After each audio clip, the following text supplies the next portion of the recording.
பிராணிகளா இருக்கட்டும், காட்டுக்குள்ள இருக்கிற பிராணிகளா இருக்கட்டும், எல்லாவற்றையும் நீ ஆளக்கடவாயின்னு சொன்னார்.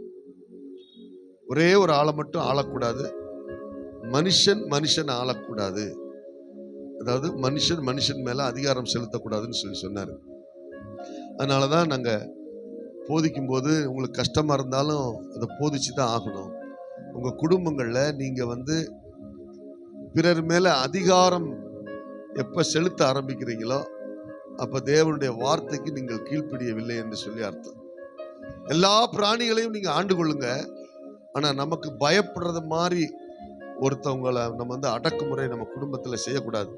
சில நேரத்துல கணவன்மார்கள் மனைவிமார்களை அப்படி செய்கிறார்கள், சில நேரம் குடும்ப உறவுகள்ல அப்படி செய்யறாங்க.